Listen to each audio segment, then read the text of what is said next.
బాగుండరు అందరూ. నేను తలకి దిట్టంగా నూనె పెట్టేసుకున్నా. ఇప్పుడు ఈవినింగ్ టైం కాబట్టి నేను మా బాబు కోసం స్నాక్స్ చేస్తున్నా. ఏం చేస్తున్నా చూద్దాం రండి. నేను బంగాళదుంప స్లైసెస్ చేసేసుకున్నా.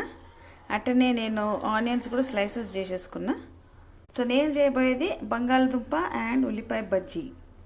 ఇక్కడ నేను దానికోసం ఆల్రెడీ శనగపిండి కలిపేసి పెట్టేసుకున్నా. దీంట్లో ఉప్పు, కొంచెం కారము, కొంచెం వామ్ వేసిన అనమాట. బజ్జీలని పిల్లలు అయితే చాలా ఇష్టపడతారు. ఈవినింగ్ టైం మీరు ఎప్పుడైనా చేసి పెట్టచ్చు.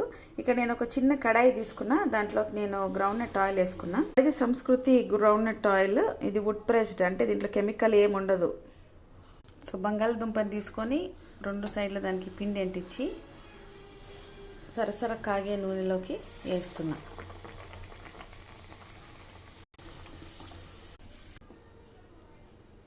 వేడి వేడి బజ్జీలు వేసిస్తే మా పిల్లోడికి చాలా ఇష్టము. ఇంకో కొత్త వీడియోలో కలుద్దాం. బాయ్.